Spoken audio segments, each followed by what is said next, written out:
اللہ کے فضل اور اس کی توفیق سے آج ہم ہدایت النحو کا دوسرا سبق پڑھیں گے۔ اللہ تبارک و تعالیٰ کی بارگاہ میں دعا گو ہوں کہ مجھے توجہ کے ساتھ پڑھانے اور آپ حضرات کو توجہ کے ساتھ اس کو پڑھنے کی توفیق عطا فرمائے۔ آمین۔ اما بعد فهذا مختصر مضبوط في النحو جمعت فيه مهمات النحو على ترتیب القافیة مبوبا ومفصلا بعبارة واضحة مع ایراد الامثلة في جميع مسائلها۔ سب سے پہلے یہاں پہ اما کے بارے میں کچھ جاننا چاہیں گے۔ اما یہ حرف شرط ہے۔ اما کیا ہے؟ حرف شرط۔ اما حرف شرط ہے اور اصل میں یہ تھا مہما یکن من شیء۔ کیا تھا اصل میں؟ مہما یکن من شیء۔ جس طرح کہ آپ کے حاشیے کے اندر موجود ہے، اصل میں کیا تھا؟ مہما یکن من شیء۔ اب کیا کیا؟ جملہ شرطیہ کو حذف کر کے اما کو جملہ شرطیہ کے قائم مقام کر دیا، اس کا نائب بنا دیا۔ کل سمجھ آ رہی؟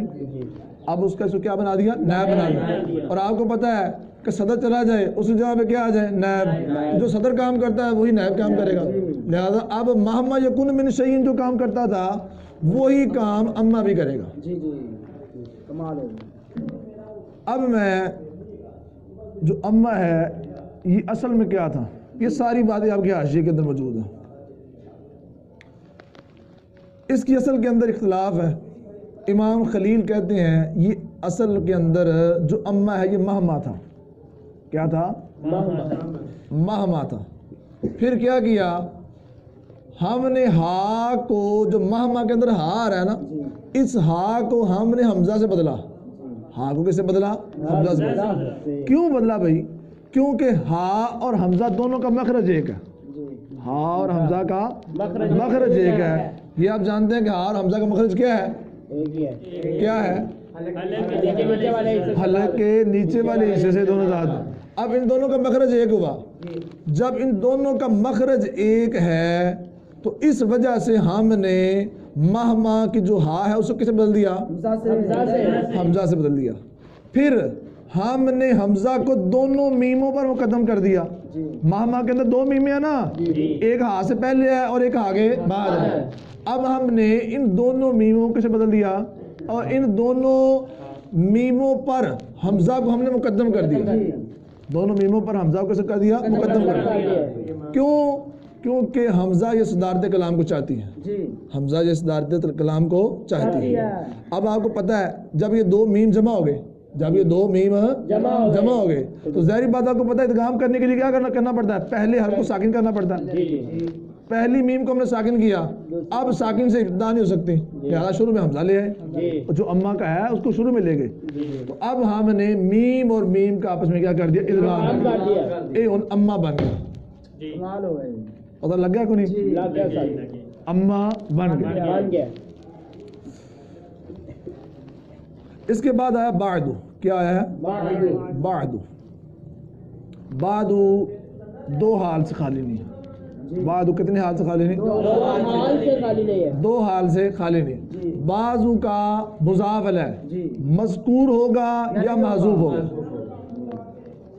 بعض کا مضاف ہے، مذکور ہوگا یا محذوف ہوگا۔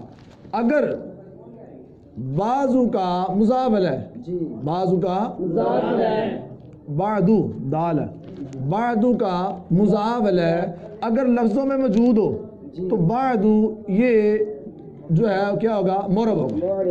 کیا ہوگا؟ معرب ہوگا۔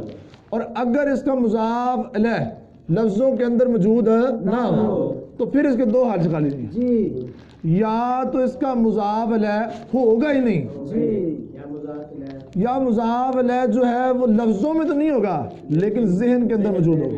اسے کہتے ہیں محذوف منوی۔ کیا کہتے ہیں اس کو؟ منوی، یعنی جو ذہن کے اندر ہو لفظوں کے اندر موجود نہ ہو۔ اتنی بات سمجھ میں آ رہی ہے؟ اب دیکھیں گے آپ بعض کے کتنے اعراب ہیں؟